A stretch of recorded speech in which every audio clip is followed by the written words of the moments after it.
Yeah, that you ugly. Like it's hard to Ugly though? it's hard to accept that you are not the sexiest person alive. It's like in your mind, it's like it's one thing. But then you take a picture and you see the result and you're just like, oh God. Yeah. I look like this in real life. You be like, okay. Well, it's funny because no one doesn't know if your selfie is cute or when people take a picture of you. If it's better. Because it's reversed. Because people get addicted to their reverse look versus their actual look. You think so? 100%. But what I've noticed is that I have a certain way that I like to look, but then somebody else will take a picture and be like, oh, this is so pretty of you. And I'm like, you don't see it. What? I look like Shrek. Are you kidding me? Yeah. So I think part of the reason why selfie culture is what it is because you get to decide what's beautiful for you. And I guarantee if I go through your phone right now, you have like a bunch of takes of what? Bad pictures, right? Hundreds. Thousands. But why are you keeping them then? Just in case. I don't even know, honestly. Like I pay so much money for what's the little Apple storage or whatever. Yeah. And it's full of pictures and videos that I will never gonna delete. Never will delete and never will post. That's crazy. Yeah, they get my money. That's crazy. Highway robbery. Yeah. And I throw my cash at them every month just to hold on to ugly pictures. Let me go ahead. Just one more gig. Come on, baby. I gotta keep the pictures. No, that's funny. 'Cause I seen a guy taking a selfie. Instead of taking it like this to see himself, he did like this. He was taking them like that because he liked this version the of back himself. camera. Yep. Interesting. Yep.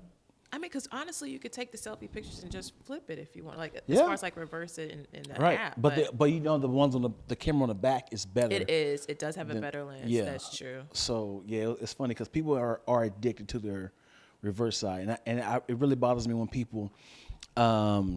We're recording, by the way. If you haven't noticed, we're recording. Hi. If you notice that a lot of people, when you take a picture, let me see it, and they start deleting as they go. Yeah. They start deleting. Maybe I need to do that. Yeah. Let me see the picture. So they kind of knock out any of the pictures that you might possibly post of themselves, even if they're looking great. They said, "Nah, I don't look great, so don't you even dare have this in your phone." See, I will hold on to, I don't know what my delulu is, but I have it. Like the delusion is that at some point I'm going to like this picture. Even if I don't like it right now. Like, at some point you're going to like it? Yeah, at some point. But you don't need to keep the cheap replicas. You don't, I mean, just keep the best of, right? Yeah. But then, okay, and then this is my vanity, like trying to keep my vanity in check because just like, well, you don't have to be perfect all the time. Right. And life isn't perfect all the time. And so maybe finding like cute candids, and that's also why I hold on to some of them because it's like, oh, it could look. Yeah. No, it's a struggle. Yeah, well, ladies and gentlemen, we are back with a new episode of Random Ass Conversations with Dion and Kourtney. We are back. This is going to be a fun one. Why? Because she is actually my cousin. Yay! I don't know how. I have no idea how we are connected. I think about 10, 15 years ago, I did like a rabbit hole of everyone with the last name Lacking, and I just friended everybody because I remember my cousin Jimmy told me if their last name is Lacking, they're family. I found people over in England. Found people over in Africa, of course, and I just friended them. And today is the first time me actually meeting her. Yeah. So she's in Los Angeles. I don't know why. I haven't asked, and I said I think it's great to actually just. Why are you here? Well, first, how are you doing? You gotta ask how. I'm good. I am actually in Las Vegas because Angeles. Las Vegas. Oh boy. Jeez. I was like, am I in Las Vegas? What just happened? And how did we transport so quickly? I'm in Los Angeles. Honestly, this is my fourth time being in California in the last 6 months or so. Rude. Yes. Will agree with you there. Totally rude. But the thing is, like, I looked at the map because I started out in San Diego. Okay. And it's beautiful down Yeah. there. Gosh, San Diego is very beautiful. beautiful. Started out in San Diego, went up a little bit to Oceanside, went up a little bit more to Dana Point. Okay. But when I was looking at the map, I was just like, oh, I could just slide up to Los Yeah. Angeles. No, you don't just You don't slide up. No. And I said the same thing about Sacramento. Oh, I'm just boy. Like, you know, yeah, that's a hike. yeah. And so Yeah. I was just like, okay, I have to come back to come to Los Angeles Right. specifically to spend some time here. Okay. So I like the water. That's my Yeah. happy place. And so Yeah. I found a cute little Airbnb by the Oh. beach. Which city? Malibu. Wow. Just for no reason. Wow. Honestly, I didn't know what it was. I was just like, I like the view that they had in the picture. Wow. And then I got here, and then a friend of mine, he let me hold on to his car. He was just like, "You in Malibu?" Nice. Just like, yeah. What should I know about Malibu? That's where the money's Yeah. at. I said, oh. It's very beautiful. But I like it. I'm enjoying it. I'm probably gonna come back at least twice because I want to go to San Francisco and I want to go to Sacramento. Wow. You know what a good trip is? Driving up the coast. I keep hearing that. It's very beautiful. Like, is it up one? Is that Up one. Yep. Okay. Up one. I did it maybe 18 years ago. It was beautiful. You can do like a little map of all the sites to see, like Big Sur and Mount something. Anyway, I did all the way up, and I went to San Francisco, Sacramento, Redwood, Sequoia, Yosemite, Reno. Yeah, did like a big old U and came back down. Wow. All in like 2 months. You're like 2 the weeks. third person that's told me that I need Very to do beautiful. that. Very And so I'm start gonna and have start to- off like 3 a.m. Now, where do you start? here. Really? Okay. I mean, you got to start. You can start anywhere, but I mean, I would definitely say start here because this is where the one starts. Because the one starts to kind of go crazy outside of LA. So Okay. if you start going now, you start to it'll kind of ride right up all the way up the coast. Okay. Yep. Sounds lovely. Yeah. Yeah. So you are living in Florida? Tallahassee, Florida. Okay. How'd you end up in Florida? Ooh, you ready for this story? I'm ready. It's a long one. Okay. I'm so here for it. we have all day. Yeah. We don't have all day. Let's see. I should ask you for some water before we go. Yeah, let's do it. We go back and forth. All right. So I started. I was born in San Francisco, Presidio Bay. Okay. Yeah. It's no longer an Army base. I think like they shut it down. It's a memorial, not memorial. What do they call it? A museum or something now. So I was born in California.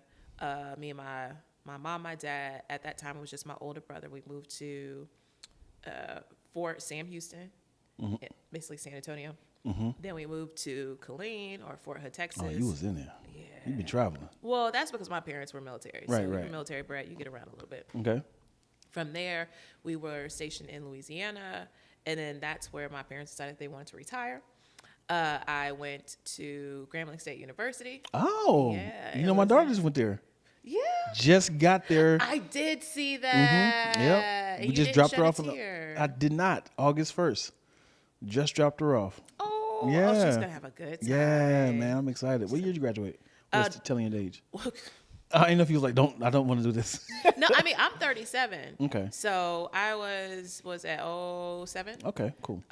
So I was there, and then I moved up to Columbus, Ohio, Oh. to go to Bible college. Oh. Yeah, yes, quite the adventure. Yeah. I lost 3 cars up there. I do not 3 know cars? I don't know how to drive in this. As in you've been driving reckless, or you just like, hey, where did I park my car? Yeah, well, one time was definitely reckless. The other 2 times, like I slid on like ice underneath the snow. So you really did take Jesus, said Jesus take the wheel. I mean, because if he didn't, I would have died. And then another time, like just somebody just randomly just kind of hit me and totaled. But yeah, I totaled 3 cars when I was there. Yeah, insurance is like, yeah, we ain't trust her no more. Oh man, Yeah. I feel like I did the most in my early 20s. Yeah, but since then, no accidents, no tickets. I'm keeping it pretty clean. Okay. And so from there, a friend of mine, he was starting a church in Valdosta, Georgia. Okay. And we went to Bible college together. And Okay. so, I had this training, and I'm all excited about Jesus and whatnot. And so I decided that I'm going to move down with him to help him build Nice. the church out. That ended in a whole Oh boy. baby. Baby. Come to find out, and I won't say no names. Okay. Come to find out, after all of that, he and his best friend was actually his boyfriend. Whoa, Georgia. Yep. And he ended up, I mean, I ended up getting married and leaving before this all happened, but he ended up shutting down the church. And then he ended up relaunching the church as like an open and affirming church with his boyfriend as the first gentleman. Oh. Yeah, very progressive. Oh, very progressive. Very progressive. All right. But by that time, I was already gone. But obviously, like the news of that spreading abroad was enough to tear a ministry down. Right. And so while I was at that church, I ended up meeting like a few people from some neighboring cities, and they're just like, "Oh, why don't you come to my city?" And I'm always down for a road trip. I guess that's just the military brat in me. I'll hit the road in a second. And so went down to Tallahassee. While I was there, I met some of their friends in their friend circle. There was this one guy. I met him in April. We were married by October. Wow. A whirlwind romance. Oh. Don't worry, like don't get too caught up. Obviously, it's Well, that was love, though. I mean, April. You said, okay. I would say because I was maybe 22, 23. really? So all this happened at Maybe let me say maybe 24, 25. I think that might be closer to it. Okay. 24, 25. And so met him, got married 6 months later, and that's when I moved to Florida. Okay. And I have been there, I guess now 12, Wow. 13, going on 13 years. Yeah, I kind of feel. I remember when your last name changed, so I do remember. I found you at Lacking, and then I was like, "Oh, is it Martin now?" So I'm assuming that's like either she got married or she's like, "Yeah, I don't like this last name. This last name ain't getting me no money." I wish I could go back, man. You can't go back? What? I mean, I can. It'll cost money, but then you gotta read through your social security cards and all the accounts, and for me to have to go back, and eventually I'm gonna remarry, to have to change it all over again. So you just let me ride it out till I get married again. Well, and I'm doing my best to ride it out too. But yeah, so that's how I got to Florida. All right. Pretty cut and dry. Yeah, no, not really. Well, as in it's not like, I was kidnapped and I'm going to just kind of hang out here. I was a prisoner of war. No. What about you? Are you Ask away. Born and raised here? No. So when you said Ohio, I'm born and raised in Dayton, Ohio. Okay. Yeah. So our family is heavy in Ohio. So, born and raised in Dayton, Ohio. So this is gonna be fun because this is a major part of our family. I don't know if you know family, but let's do this first before you can connect the dots. Because I'm start saying names, you might say I don't know who this person is. How is your name connect with the Lacking family? So my grandfather is J.B. Lacking. Okay, your grandfather. Okay. So, do you know who they call her mother? I can't think of her real name. They're gonna hate me, huh? You talking about Dot? No, they call her mother. I think her name is May. They're gonna hate me for saying this because we only call her mother. I forgot her real name. Edna Lacking. The name is familiar. Edna Lacking is my grandmother. Okay. Edna had James Lacking, Rutha Lacking. You probably know Rutha because she's the family matriarch. And Baby, and Jean. So Edna's my grandmother. James is my father. Okay. You know what it is. You call him Esco? Yeah, that's what I figured. James seems to be a very popular family very name. popular. James and Jimmy is very popular in our family. Yeah. But yeah, I think Edna and JB might be siblings. Okay. Might be. Yeah. Big. Did she ever live down in Pike County, Mississippi? Well, I remember she moved there like 2003. Really? Yeah, like 2003, 4. My Aunt Rutha, like I said, she knows everybody. And I'm sure if I call Jimmy, he can connect all these dots of people. But she moved there and with my Aunt Ruth and mother moved there. Was it 2003, and they built a house or something like that, and we had a family reunion there. I think it was Gus. Is it no, not Gus? I don't know. Biloxi. Is that right? I mean, there is a city called Biloxi, Mississippi. Yeah, I don't know where it's. I remember 2003. We went there. I don't remember the details, but Y'all didn't go down to Macomb. I think it might have been. Come on, Macomb, and we had the shirts and stuff. The blue shirts. Yeah. Were you there? I'm trying to think. In 2003, I would have been in high school still. 2006. How about this one? 2006, I would have been in college. Probably not. Yeah. But possibly. Because my daughter was a baby, and she was born in 2006. So I think it was the summer of 2006. If y'all were in Macomb, that means y'all probably had it at my Aunt Charlotte house. Because that's where all of the family events happen. Charlotte sounds right. Sounds about right. So I have Hancy. I know that name. Hancy, Gloria, Charlotte, Minnie. That's my twin. She's the youngest. You have a twin? Well, I look like her. Okay. Most like her. Okay. That's my Aunt Minnie. And then the boys, we have my dad, Henry, his younger brother, Philip, Jay, Turk, Joe, and Sonny. Well, no, Jay. Okay. Yeah. I do remember these names on Facebook. Are you familiar with the twins? Which Spencer and Stanley Gatlin? Yeah, because the other part is like you spell your last name with an S. No, I don't. You don't. I do not. Really? I do not. I thought you spelled it with an S. Nope. Maybe that was someone else. That's I know exactly what you're talking about. So it's Aunt Jean's children changed it to the S. Why? Do you know? Because they said when they said in the South, when people have an accent like, what's your last name? Lackins. So they said, you know how black folk always add the S on the end. So they just wrote down the S as in like Lackins versus, say people say Costco's, Subways. They always had the S on the end. So JCPenney's. yeah, and it's not in the S. So they added the S on it, and then they never changed it. Interesting. And then the whole family branched off with the S on the end. Wow. Yeah. Now, do you know the supposed story? I love to hear your version of it. Okay, so my Aunt Minnie gonna kill me. Aunt Minnie, I'm sorry if I messed this up. We done had so many family reunions where they sit down, they tell us a story, but I feel like they change it every year. Single time. Like what? Okay, Every single time. All right, so I know growing up, we were told that like he was brought over on a boat, and I want to say, okay, so growing up, he was brought over on a boat, like he was a slave that ended up like escaping or something like that. And then he looked around and he realized that he didn't have any family or something like that. And so he said that he was lacking. And so that's why he decided to take that name. Right.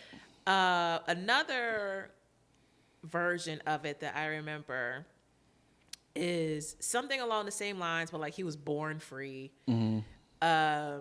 Whoever the patriarch was, I forgot like what his first name was, but it was one of those things like it was about like him not having a family, Right. And just him. And that's like the main crux of the story. My cousin Jimmy tells this story all the time. He says he was a runaway slave. Runaway, okay, so maybe that's the right one. He was a runaway slave, and they asked him, who's your owner? He said, I don't have an owner. He's lacking a nigga. That was his phrase. Like, really? I'm no longer a slave, and my owner is lacking a nigga right now. And that was like, and every time he says, everybody started laughing. I was like, well, that's the funniest story I've heard. So I guess I'll use it. See, our guy was lacking family. Yeah. So he's just like, my heart is so empty because I don't have family. That was, yeah. How about that? Yeah. Like, we need to get like all of like the senior people together. Yeah. And we need to figure this out. Right. Because like, what's our story so we could stick to And it? you know what's wild is I was telling my homeboy today, I was like, if we don't keep passing down our family traditions, it would just die off. For sure. It's wild. Like, it's not like we have cameras watching our every move, and then we can kind of document it and just kind of say, watch our, the hard drive, how my life was. Yeah. If you don't tell, like I had to tell my daughter, my dad passed last December. I don't know if you know that. No. Yeah. December. And my daughters, we all went back to Dayton, Ohio for the funeral, and it was just great to kind of, because they had the last name Lacking as well, and they're born out here in Los Angeles, so they don't, that name is very unique out here. So when they went home, they seen all these Lackings. I was just like, I'm proud. That's right. Like I felt like, man, now you're home. And then we was all exchanging like lacking stories, and like, people trying to make fun of our last name. And, what are you lacking? It was very common. Heard that 1,000 times. Yeah. So it was just great to see my kids having that moment with their cousins and uncles and aunts, and just kind of like, yeah, this is what we're here for. And my cousin Jimmy is the historian. Okay. He knows everybody's birthdays, names, how to connect, who was married to who, when he died, and all that stuff. So they were just kind of sitting around listening to his stories, and I'm just like, please, girl, soak all this in, because I'm not.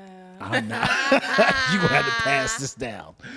So even though I just heard these stories, I forgot them so quickly, man. So. Well, that's something that we did on my mom's side with my grandmother, my uncles, my aunts, great aunts. Is that we recorded them telling their story. That'd be good. Yeah, that would have been smart. And I hate that during death is the only time that families come together to kind of have that little moment. Yeah. But yeah, so to pick up back on my story, I went how I ended up in LA. I graduated 2000 from high school. My first year in college was in Crestview Hills, Kentucky, a school called Thomas More College. Okay. During that summer between my freshman and sophomore year, I went to a birthday party or Mother's Day. I think it was a birthday party of my grandmother Edna in Dayton, and my Aunt Rutha was there. And then she's like, "So, Dan, what you doing with your life? I know you're a funny guy. You're doing comedy in high school and stuff. So, what you doing?" I was like, "Oh, I'm being the actor in Crestview Hills, Kentucky." And she was like, "Kentucky? You ain't gonna make it there. Come live with me." And I was like, "Where do you live?" And she was like, "I live in LA." And I was like, "Huh." Wow. In my head, you don't even know me. Like, why would you just? She's like, "You're family. Why not?" And then I called my dad, like, "Hey, Aunt Rutha said I can live with her in LA." He's like, "Yeah, go for it." I'm like, "I don't know this woman." "Yeah, she's cool." So I'm calling cousins and stuff. I'm like, "Yeah, do it. Yeah, she's super cool, super cool." Came out here 2001, a week before the World Trade Center. So I always remember that. And lived with her. Ironically, she had got stationed in Mississippi because she's in the Army. Was it Army? I think she's in the Army. I don't know what the military she's in. She got stationed in Mississippi, so I had her back house. Okay. And then her daughter Duchess, you know Duchess? The name is familiar. Donna Clover. Her real name is Donna Clover. I said Duchess is what rings. Yeah, that's her nickname, Duchess. And her brother is Jimmy. Okay. So they lived in the front house, and I lived in the back house.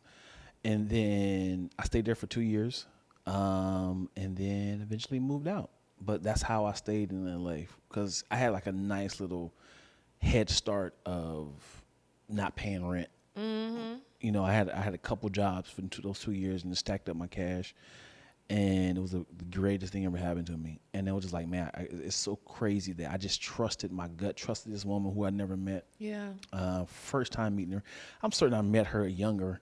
But she's like, "Yeah, come on out here and stay with me." No hesitation. Wow. Changed my life.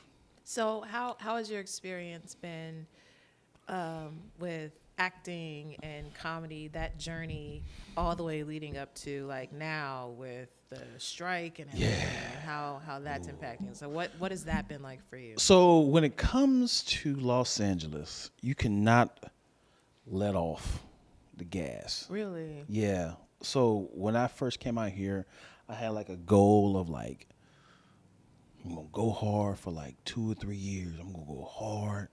And luckily, by the first year of being out here, I got on Comic View. Okay. Got on Comic View. Comic View on BET BET coming to you to the night the knee. Get your laugh on. Got on Comic View. Got mad arrogant and changed my whole set. They did not air my set, but I still had the footage to prove that I was on it. But from there, I just didn't study the craft of acting. I mean, of comedy, to the point that, okay, I failed that. Let me learn from that and keep grinding out the same set, because what I was doing, I was like, when it comes to comedy, you got to work on a set. It's like it's different. It's like a movie. You press play on a movie, and people will enjoy the movie as is if you watch it a second or third time. Mm-hmm. In my head, I was like, oh, you already saw the movie? Let me change up a little bit. And I kept changing my setup, but I wasn't working on a set. And one of my comedian friends was like, if they like your set, bro, they'll watch it again. Mm-hmm. They like to say, hey, do that one bit. They want you to see it. But this was a young mind, like, I don't want you to be, cutting me off on my jokes, watching it from the audience. So I start changing my set all the time, and I never worked on a solid set. So anytime I would, be on stage, I would try to remember how I said it versus I said it like this last time versus recording myself and studying it. So from that young mindset, I shifted my whole grind to acting. Okay. So I was kind of bouncing back from acting, comedy. And then from acting, I got a couple commercials. And then I got an agent. And then I got into writing. I got into producing. I got into directing. Still bouncing back and forth from comedy and stuff. Mm-hmm. And then I landed a huge commercial, my Doritos commercial. Do remember that. Yeah. But then I was kind of like, oh, I'm in production now. I love production. This is my calling. Mm. And then I met a young lady, Twila Tangi. She's my business partner, and we created Lacktoast Entertainment, where we were producing, content for other people, ourselves. She's a producer. I was a writer, director for a lot of things. But as soon as you get a big gig, I kept relying on the gig versus when you're 80% done with this gig, it's time to look for another job. Mm-hmm. It's time to look for another gig, because I like to dry it out and then okay, now I'm suffocating for another job. So it's like if you don't hit while the iron is high, you gotta keep hitting it, because I like to, you get a chunk of work. When it comes to writing, you get paid $4,000 for a script or something like that. Mm-hmm. And then versus keep shopping around you as a writer, you be like, let me wait till I'm down to my last $20. Yeah, that's not sustainable. It's not. So it's so crazy. You really got to keep grinding while you're in the grind. So, and that's why I had to learn super late. Okay, I can't start looking for work while I'm at my bottom. Mm-hmm. So that's why I said, even right now with this writer strike, all my clientele has been writers, actors, and comedians. And now that they're on a strike, they're not coming in no more because they don't have the money for it. Yeah. So instead of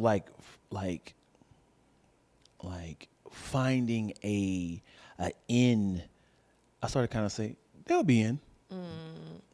No one's coming in, and now I'm okay, now I'm using my savings to pay for rent. Now I'm I could have figured out a way to start writing grants 6-7 months ago, business owner grants and stuff like that.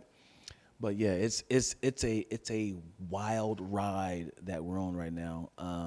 But I'm going to trust God in this process, that it's going to get me through here, and hopefully this business can stay open throughout this writer strike. So, I don't know if I answered your question. Yeah, you did.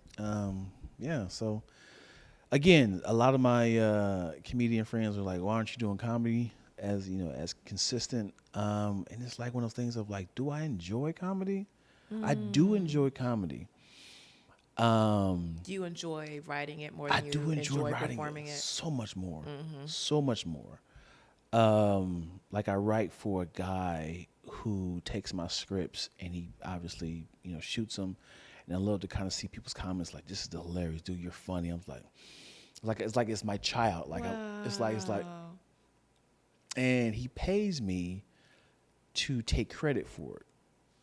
So it's like I'm like his ghostwriter. Okay. So yeah, I can obviously written by Deion Lack, then my rate would drop. But if it's a exclusive ghostwriting, I get paid more. Okay. So I'm like watching it from afar, like I know my stuff is funny.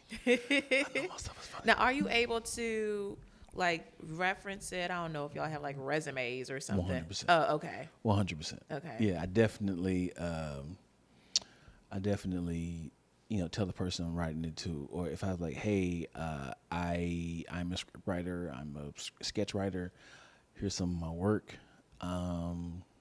This is ghostwriting, confidential, and I wouldn't do it as an email. Okay. I do it just like up front, so it's not like they can like he said, I never said that. Yeah. So I definitely use it as references. But yeah, that's how it works, man. But it's not easy. Like it is an everyday hustle.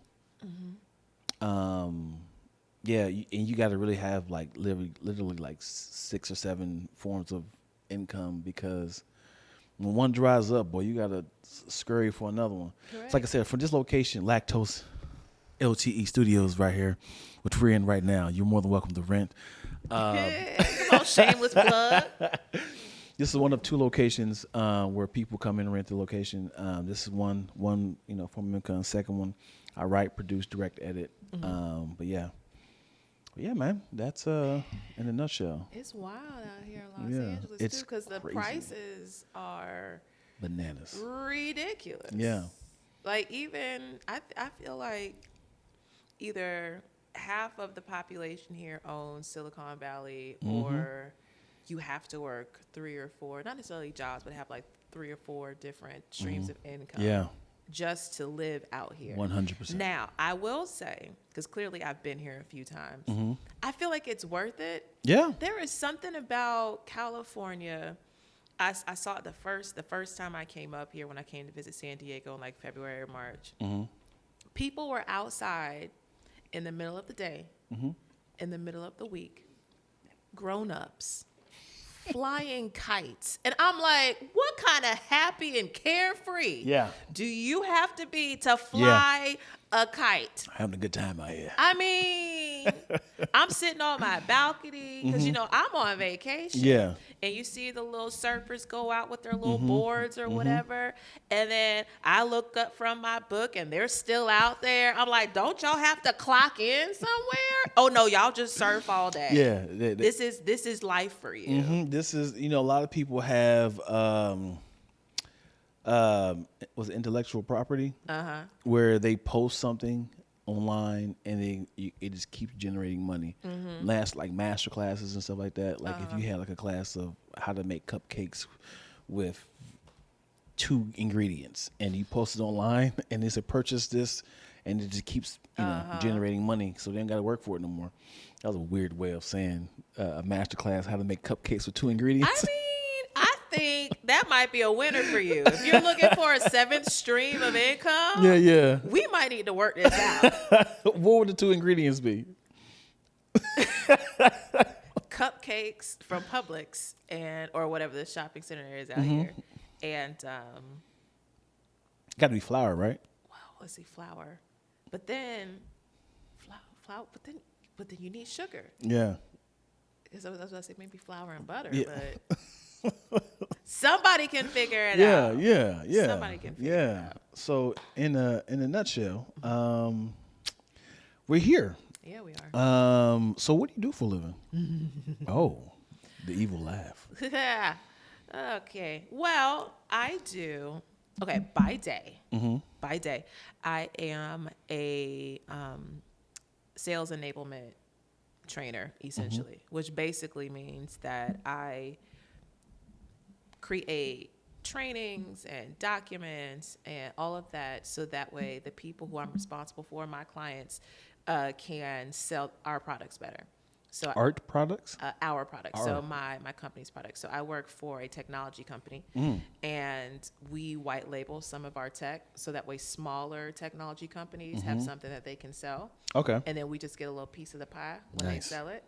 But in order for them to do it well, they need to know how to sell our stuff, like what the products, what the features are, what's so special about it, how to position it to their clients. And so my job is to help them have the language so that way they can effectively sell our stuff. I don't know if this is true or not, but I kind of feel like this job is illegal. It's like we want a piece of your pie, no matter what. No matter what. Yeah, that's just definitely capitalism at its best right there. And I get to benefit from it. Absolutely. You know? And that's that intangible property I was talking about. You're making money in your sleep. Basically. Right? Yeah. I don't have to sell a thing. Exactly. See? And now you out here surfing. If I could swim, I promise you I would. Unfortunately, I am the stereotypical black person. Yeah, I don't like the water at all. I like the water, won't survive in it. I will perish immediately. I like the pool, You like the pool? but the ocean? It's a contained. Yeah, I can see the bottom of it. What's happening down there, huh? But when it comes to the ocean, you will see me in the parking lot enjoying the beach bomb. Hey, how y'all doing over there? From the parking lot? From the parking lot. The fact of the matter is you'll die just the same. Like drowning in a pool and drowning in the ocean happens exactly the same. I got you on this one right here. You ready for this? Uh-huh. You can clean the pool.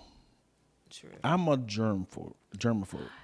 So you're swimming in fish poop all day.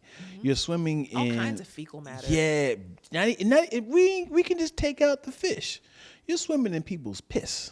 You can swim in people's. So people don't piss in the pool. Hey man, at least it's getting diluted with the chlorine. At least it's getting some sort of balance or security. Like, hey man, before you touch this man's body, let me pat you down. That's what a little pat down. Yeah, seaweed, anything touch my leg is crazy. I'm out. There's still fishes to this day that haven't been discovered by. That's true. So everything in the ocean scares me. Everything, rocks, glass. People just throw glass in there. Anything is in the ocean. That's true. And it's terrifying. I feel like it's a good exercise of conquering that fear of the unknown. If you could put your feet into water that might have carried dead bodies. I don't know. But it's just, you're relinquishing control. You're laying it all in the ocean just so you can have a chance to. Like, I'm getting chill bumps. This is so weird. Woo! You really have like real life goosebumps. I am terrified of the ocean. Wow. Because there's everything in there. It's everything in there. Is there like a phobia word for that? It has to be. Oceanophobia? It might just be just smart. Just to stay away from the ocean. I enjoy watching people. I enjoy people, surfing and seeing them frolicking. Enjoy. Yeah. But you yourself will not frolic. Boy. I think once you kind of like go down like a TikTok, Instagram rabbit hole, you start to see like, hey, we just discovered a new bug that's called the Anacormacratera. They hide in your toenails. Oh God. Yeah, ruined. Yeah, and they're like, they will stay in your toes for 6 months and they will harbor it into your skin and then they will eat. I'm done. Yeah, I can't do it, man. That's crazy. I feel like there is just as much danger everywhere else in the 100%. world. But this is the one that you're just like. Because I can control it. Yeah. I don't have to be in there. That's true. Because it's like, if you can say you can get in a car accident, but I have to be on the streets. I can't not escape the streets. Yeah. You can be in an earthquake. Yeah, I can't escape it. Like the ocean is like, unless I'm trying to save my child from drowning, yes, I'm going to have to get in there. Yeah. But you don't have to. Yeah. I Yeah, it's fun. It's a delicacy. And it's an acquired taste, Right. apparently. Pun intended. He's like, what is this? Is this well? And it doesn't get cleaned out, man. It doesn't. It's there. I'm certain. Watch this. I'm certain. Sand does not exist. Sand? Watch this. Sand does not exist. Ocean creatures have been in those waters millions of years. Mm-hmm. Sand is actually fecal. It is bowels. See, I thought you were going to say like deteriorated, Nope. animal bodies. Sure. We mix together. All Fecal matter. A lot of it. Not rocks. It is. Because that's what the earth is made of. Nah, man. It is. We're going to just skip over that logic and reason altogether and hop to fecal matter. It is fecal and it's on top of the dolphin. Where does it go? Is it going to go to the bottom of the ocean? It's going to break up? Ain't that what your fecal? It just sinks to bloop, bloop, bloop. Yeah. It sinks to the bottom. And then it breaks down into sand. You like, you're salty. Sand in my mouth. No. That's a walrus tongue. I highly doubt it. I refuse to believe, because what you won't do is make me not enjoy my happy place.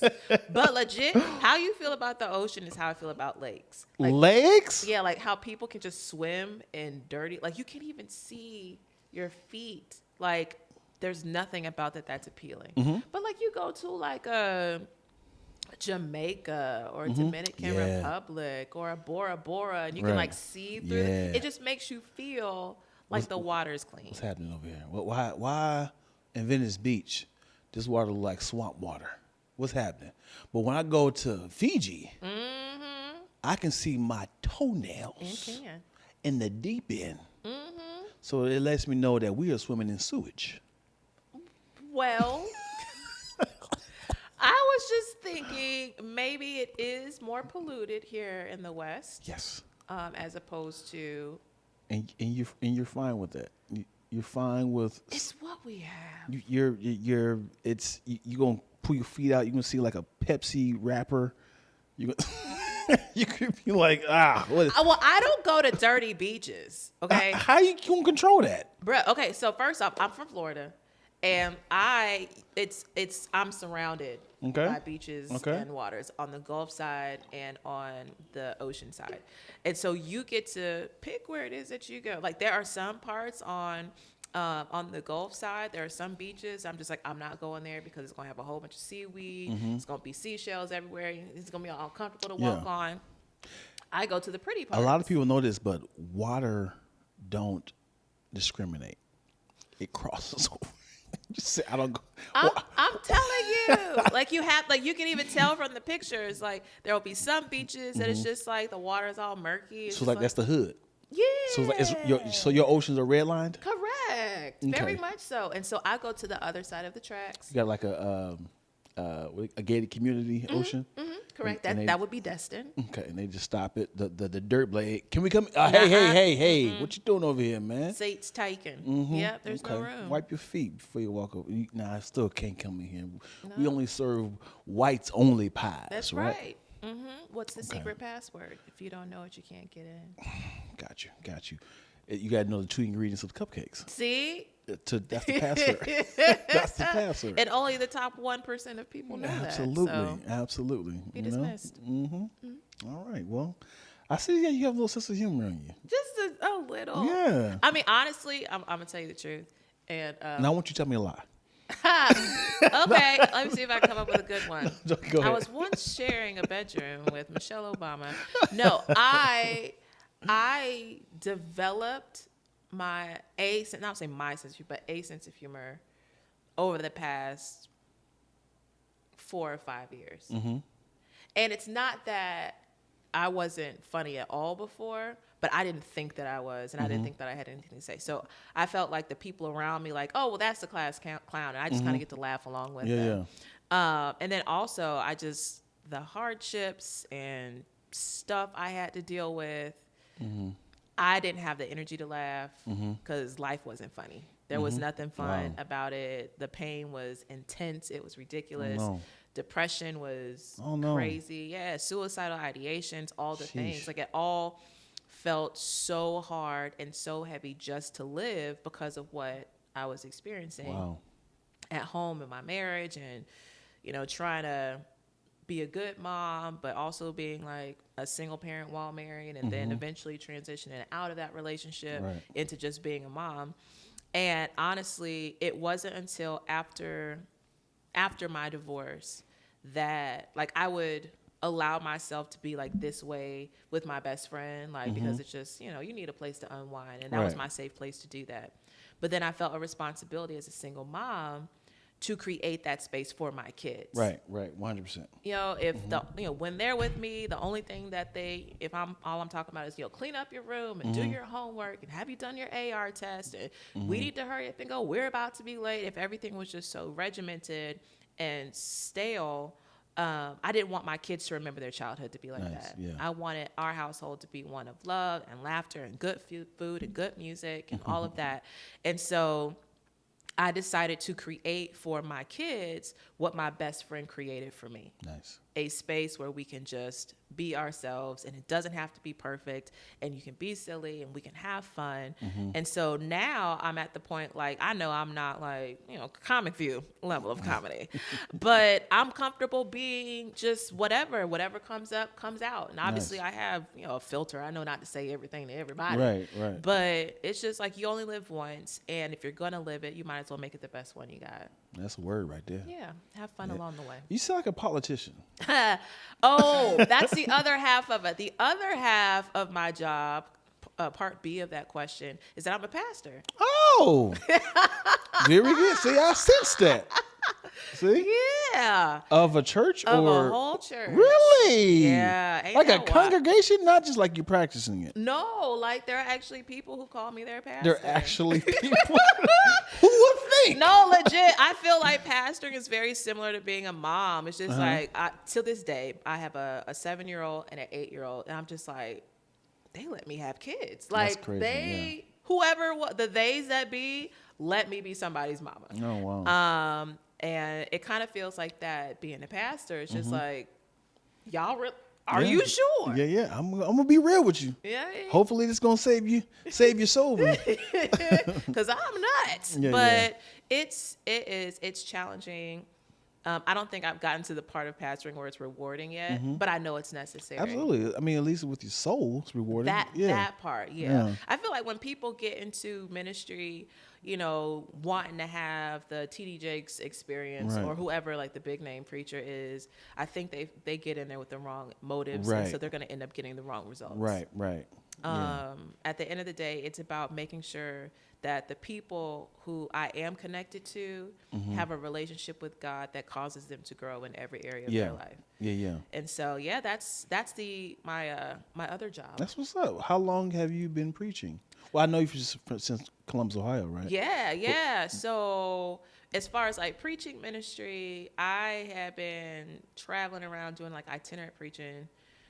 Oh gosh, I think my first message was probably in like 2006, 2007.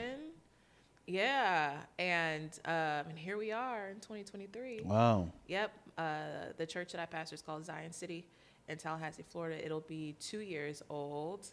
Yeah, thank you. In a couple weeks, actually. Yeah, I think I reached out to you, like on the inbox, and I just seen a bunch of your accolades, and I was just like, "Hey, cuz, I'm proud of you." Mm-hmm. Remember this? Yeah, I do. I was like, wow, I think everybody needs to hear this, but the fact that I know this is my cousin, let me just go ahead and just give her some encouragement. Hopefully this can help, or, this be something to remember. But I didn't know the details of what you were doing. It's like, oh, well, see, she's doing something good. So it's not like I'm got to bail my son out of jail today. Correct. Street pharmacy. Again. So I just wanted to give you some love, praise, and let you know I'm watching. I see what you're doing. How you said 2 children?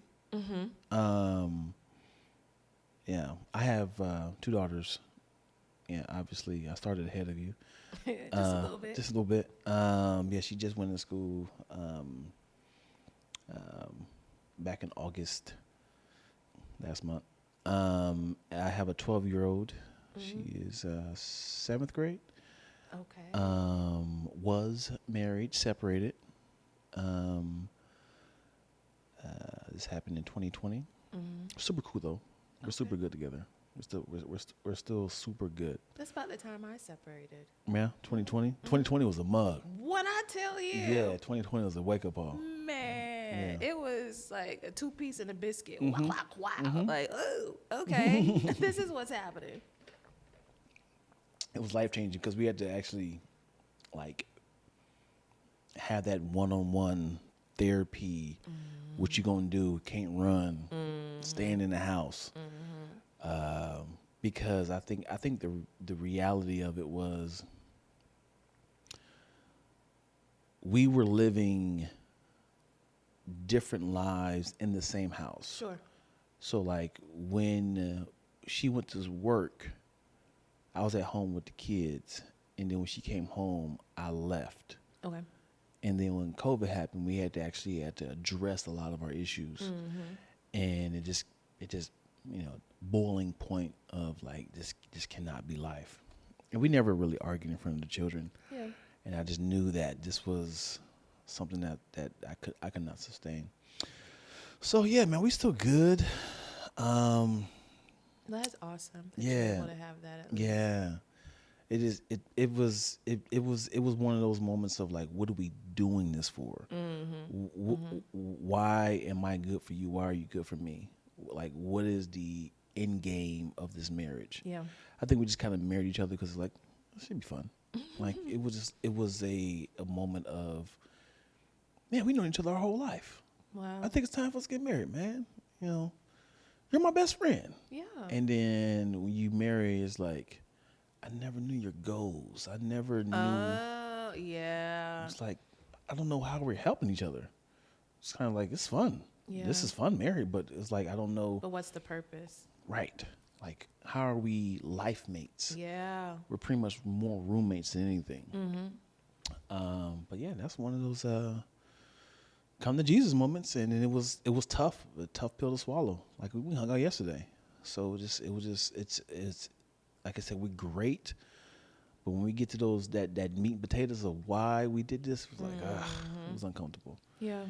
But yeah, man, that's that. I think I kind of knew the timeline of our family a little bit. I don't know what else to talk about, man. I think we're good. You think All right? so? I think we're good. You want to know anything else about me? I mean, You got it? This your show. Yeah, I'm just we're interviewing each other. So I think we're good, yo. What do you think? I You think good? we're okay. I'm fine. Are you good? I mean, you got something else you got to get off your chest, fam? I mean, what's good? I start laying down like. So then, when the man came in. That's right. Let it all out. But yeah, I'm really proud of you having being a pastor. That's tough.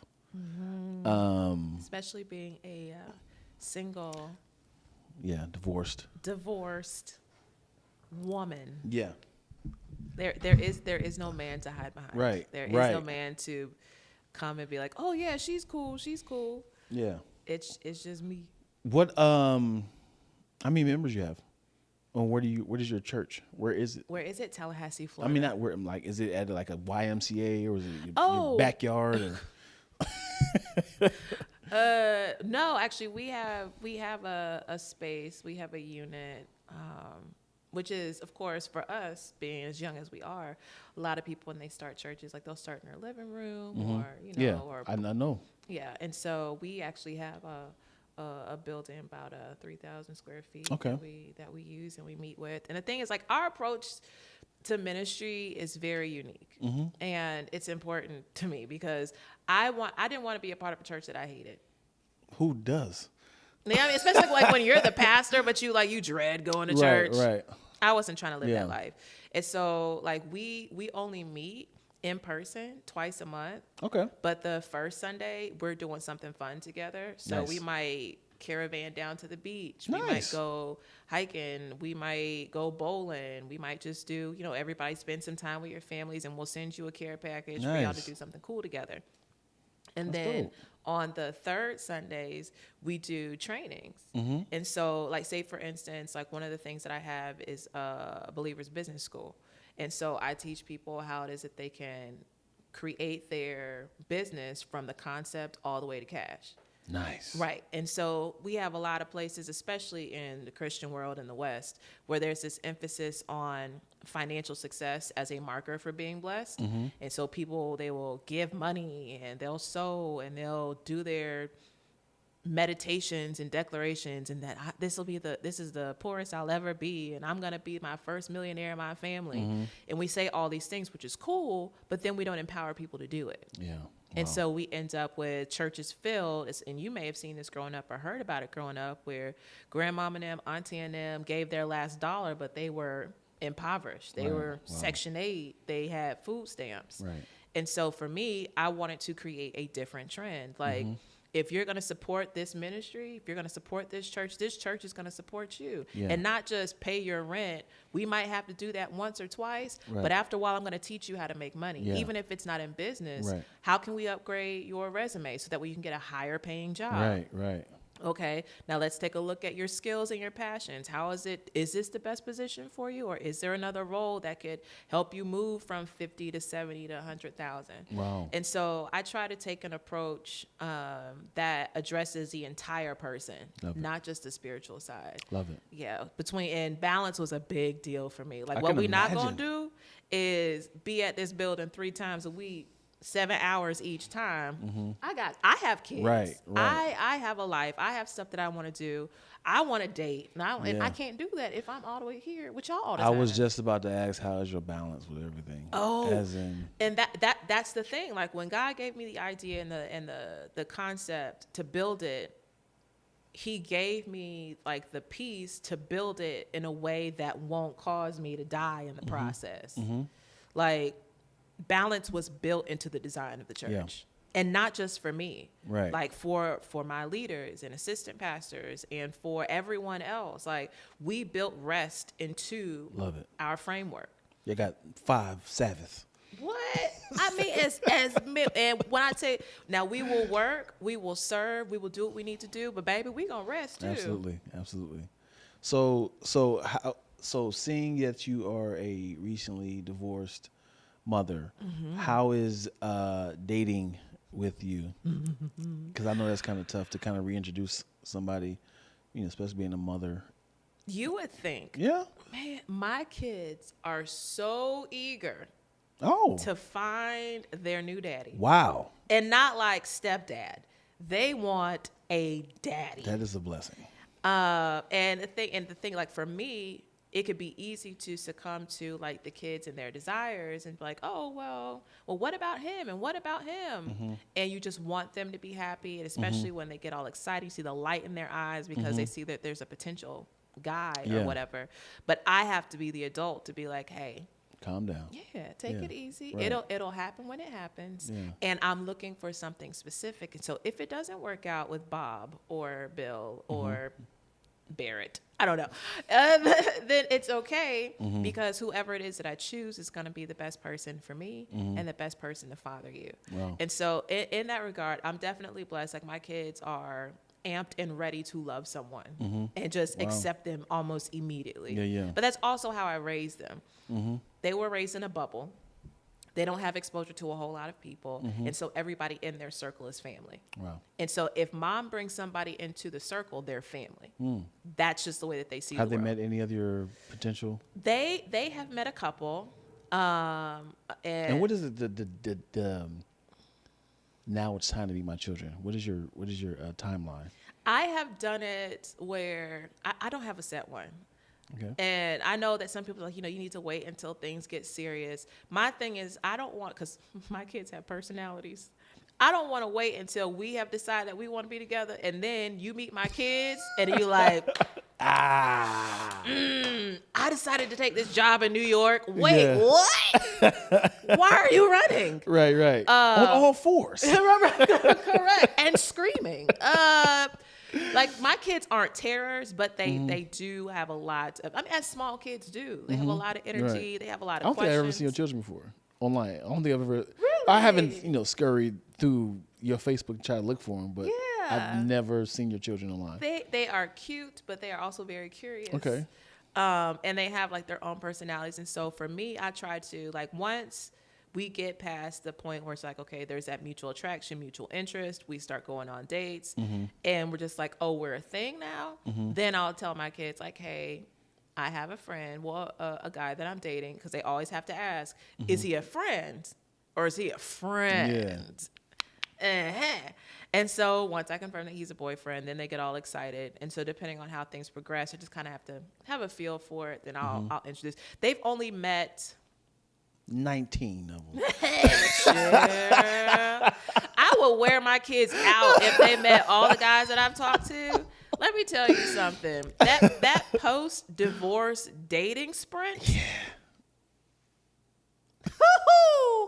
There are some things I cannot disclose. Hello. Because of my role as a pastor. But I will say that out of all the guys that I've talked to, that they have only met 3. One of them in person. One was just a FaceTime, like, hey, introducing. But honestly, that second one, I knew it wasn't going to work. Yeah. But I was like, who cares? Right. And then this last guy, this most recent guy that I'm currently getting to know, they met. What if your kids was like, I don't like him, mom, so you got to get rid of this dude? Like, would you? Who would you side with? Great discussion. Yeah, mom, okay. he ain't the one. You're like, wait, I really like this guy. What are you talking about? He just feels kind of off. Okay, so one, I feel like my kids are too young to be that discerning. If they were, like, if my kids were to say something like that, I would definitely like pay attention. Like, okay, if my kids are saying that something's off, let me cross reference and talk to the bestie. You think something might be off with him? But for the most part, before my kids ever get introduced to him, whoever the guy, he gets ran through the ringer first. Like all the friends, they get to pick at him first. But yeah, I can't. What about you? What is the question? If you were meeting somebody and your girls were just like, nah, Pop, there's some, and you just head over heels, nose wide open in love. See, my daughters are that age now. They're 12 and 17. So I'll ask why, give me details why, and then try to clean it up. If I'm head over heels with this girl, I'll try to clean it up. But I will. So what I would have done before, like say, hey, this is my new girlfriend, I would test them out as if this is my friend. We're going to a blah, blah, blah, and see how they vibe together without giving them that title first, so they don't start prejudging. Just like a double date or something with a bunch of other people. It's like, how you feel about girl? Yeah, she's fun. It's all going according to plan. But she's like, God, the arms are stinking, back was hairy, her hair was trash, terrible shoes. I don't like her second toe. I'm like, oh golly. Yeah. Personality was trash. I'm like, but baby, what about I would try to kind of like save the relationship, but it's still kind of like first impressions could be tarnished. Yeah. But just kind of keep working. I would definitely be cautious if I'm head over heels. But yeah, that is one of those tough ones, man. Because I do believe your partner should come second in the relationship. But if we're married, that's when it's reversed. It's when it's switched. Yeah. Because what you don't want is, well, I'm sorry, I'm going to be spending more time with her, and you're on the back burner. You're on the back burner. But Dad, you ain't come to my football game. Why are you playing football in the first place? You should be playing with Barbies. No. Yeah, I never want to, feel like my child is feeling like you made a terrible, sad mistake, and I don't know. I'm getting sad now thinking about it. Oh, don't get sad. I just had like a no. We're on the podcast. Oh God, where am I? Correct. Oh, Inception experience. What's real and what's not? Yeah. No, I think my challenge is going to be helping my kids pace themselves. They are very much like their mother. I made a post about this the other day. My toxic trait is that if I like you, I love you. Like immediately. Really? Yes. Like I'm practicing writing your last name with my first name. Wow. Yeah. It's a problem. What's the timeline? I mean, you talking like 2 days or? Does it even? Woo!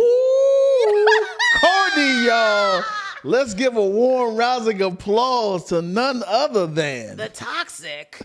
Yeah, and some of that is probably rooted in trauma, I'm sure, somewhere. But for the most part, like if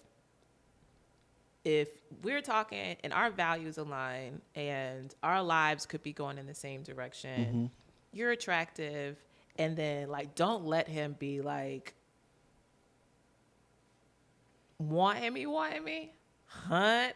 Listen, there are some, I won't say unattractive, but less attractive men that get more play simply because their pursuit is so intense. crazy. Like they are gonna call you and they're gonna text you, they're gonna compliment you. Like they ain't playing hard to get. You waking up to good morning, beautiful text messages and all the things, and he might be a 6.5. And that 10, who knows he's fine, is so used to women chasing after him that he's just, hey, like once a week. Excuse me. Once a week. Oh, baby, bye. Because Bill over here, the 6.5, is spitting straight fire. Okay? He's trying to take me out. He wants to hold my hand. He wants to do all these things. And so when a guy gives you that much intentionality in his pursuit, it's extremely attractive. And then on top of that, if he's a person of substance, he has vision for his life, he's got integrity, it's like he's a unicorn. Right. So just in case you're confused about if I want you or not, we're skipping over like I'm in love with you. Wow. We could get married tomorrow. Wow. I mean, obviously we can. At least in Florida, you have to wait 10 days. But I'll wait the 10 days for you. So, why are we wasting time with this honeymoon? Why are we prolonging the obvious? Correct. Like know it and I know it. What is the red flags? What is your? Yeah, I'm sorry. Your deal breakers. I have some petty ones, and then I have some real ones. Oh, let's do it. The petty deal breakers are if he was his grandmother's favorite child, and she passed in 2006, and he's still grieving. No, hold on. This is too specific. This is too specific. Flag. I have found that the grandmother's favorite grandson is always trifling. Can't keep a job. Credit is trash. I promise you this is going to be the soundbite. I need to restart this. I promise this is going to be the soundbite. Okay, I'm going to ask this question again. And I'm going to use that. Hey, Kourtney, what are your red flags when it comes to men? All right? That's going to be the soundbite, and I'm going to use that exact same answer. Okay, that's one. All right, what else? All right, so that's one. Another red flag is, let's see, what's another good, like a not as petty red flag? Because that's a serious one. Give me the petty ones, yo. Another, this obviously has happened numerous times. Yeah. Okay. Another red flag is the whole, I just want to see where things go. I want it to be organic. I want our friendship to be organic. Red flag. Yep. Immediately. Because it's just like, because what that means in like layman's girls talk is that he don't want a relationship. Yeah, he don't want a relationship. He wants company. And he wants that nyash. Yeah, that cat flap. Yeah. He want that pocketbook. That loose change. That's all he wants. He wants company. And so, and if you have that combo mixed with the favorite grandson, oh God. Yeah. It's nuclear Oh toxic. boy. Yeah.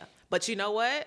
Them be the ones who have the best conversation. Absolutely. Broke boys have the best conversation. Yeah. They got history. They got stories behind it. And they got nothing but time to muse on the mysteries of life. 100%. So you could talk to 2, 3 o'clock in the morning with a broke boy and laugh all the day long.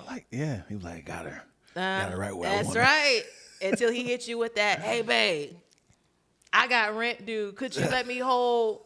Dang it. Now I'm already in love with you. It's just $2,000. What's wrong with that? We was supposed to go to the beach today and put our feet in the ocean. Okay. And they want to pay you back with back rubs. Yeah. That's how you do it. Oh, you look tense. Yeah. Yeah, from paying that $2,000 note, my nigga. That's why I'm tense.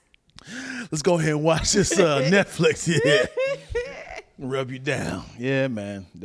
Man, you know what's funny, dude? When it comes to men in game, I promise you, it is so recycled from things that I did in high school. And I hear what my daughter says, a guy says to her, I'm like, oh, It's still happening. it still happens. It feels like a father passed down to his son, like, here. A rite of passage. Yeah. It's like, I didn't think I was ever going to use this, son, but if you ever want to get your girl in the mood, here's the game I used her.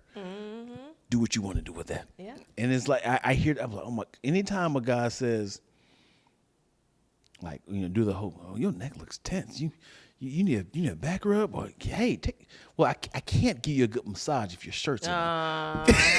Like, oh, you can, huh? I mean, I could give you a better, but could you take your bra off? Can you just kind of? And us. I mean, if it'll make it better. I really try. It's just really hard. You want me to put lotion all on your shirt? Because this is a really nice shirt. I mean, the fact of the matter is, though, that little toolbox, we know what's in the toolbox. 100%. 100%. Like, we are very aware of what's happening. And we just sit here and play like, oh, I guess if you, oops, there goes my bra. I don't even know how. I just keep it on right here on this part right here. Like, quit playing, bro. Hop to the end. We all know what's going to happen. One of my comedian friends said, oh my God, I laugh at it so much. Because I'm thinking about it all over again. So he had said, he said, the best thing is when you're, the first time you're about to smash a girl and she's acting like she's asleep and she helps you. With the hip lift? Oh, yeah. That hip lift, that's consent. The hip lift is consent.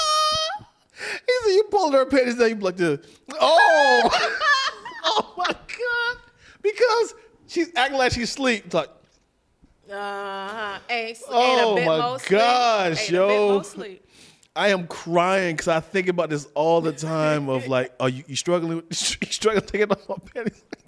I think the funnier part is oh my gosh, it's yo. because of the generation we live in. It's men doing the hip lift. It's the men pretending to be asleep. And girls be vicious with it, man. I mean.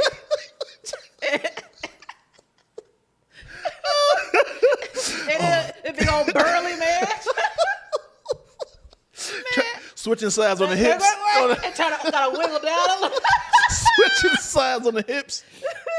Because if you're on one side, you already got this side down. So you gotta get the other one. Still playing sleep though. Like, bro, you up now. We all know it. Oh, what's happening? Huh? I was just thinking about. I thought this was a dream the whole time. I am crying right now. Oh boy. Yeah. So now we have become the panty snatchers. Yeah. Stop playing with me. Oh boy. But yeah, I don't even know how we got here. But yeah, man. Red flags. Red flags and how we recycle game. Oh boy. You know what my red flag is? What's that? Women who put all their prejudgment into my zodiac sign. Really? People do that? 100%. You a Pisces? Oh, we could never. I just. Last time I dated a Pisces, he did. I'm like, yo, can we not make it seem like a zodiac sign is I can't even. It's like a monolith of personalities. Mm-hmm. It's like I can't see a race. Is this too specific to count me out or put me in a category? Mm-hmm. Okay, I'm not. But the thing is, a lot of times people like that who govern their decisions by zodiac signs are just looking for control. So 9 times out of 10, they were in a situation that they wish that they would have had more insight into, whether it's traumatic or whatever. And so they found that following these zodiac signs either explained to them what happened so they can be comfortable with it. Wow. And then so that way they can protect themselves in the future. It's like, okay, if I dated a Pisces once, they were crazy. Mm-hmm. I'm going to avoid the next Pisces because they all act. It's just them trying to control the outcome. Yeah. And at the end of the day, it doesn't matter who you date. Everybody got a little bit of crazy in them. 100%. It's just a matter of what kind of crazy you want to deal with. And I 100% agree with what you're saying. And I feel like it's them coming into terms of like, oh, I didn't reach the signs of that last situation, and it's like now I get it now. Now it all makes sense. Versus it's like no, he was just a crazy dude. Yeah. But then also, what that does to me in my mind is that it places the blame on the other person, like solely and squarely, but it doesn't cause you to check your own discernment. Like, what was it about me that allowed myself to dismiss this flag when I saw it? Like, because the thing is, and not just with women, I feel like men have it too, because we call it women's intuition. But I feel like men have it too. Like, there's something in your gut or in your mind that's just like, nah. Yeah. She's trouble. Yeah. He's trouble. I see it. But then because we want to be in a relationship so bad, because we don't want to be lonely, or we have these timelines that we set up for ourselves. I got to be married by 25, 35, 45, 55.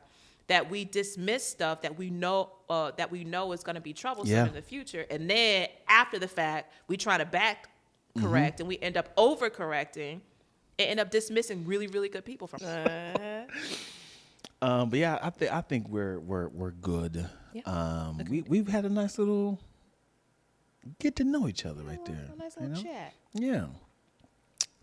Well, ladies and gentlemen, this is a new, latest, fun, bonus, special accoutrement episode of RAC. RAC means Random Ass Conversations. Good time. With Kourtney and Lack. I don't know how to end this much. Please like, subscribe, comment below. Hope you enjoyed yourself. I did. Did you enjoy yourself? I had a ball. I feel like it was a great who are you moment. And I feel like I learned a lot in an hour or so. I don't know how long we've been here. But it was fun, man. Because, do this again sometime. Absolutely. I have a cousin, y'all, in the city. All right? That's it.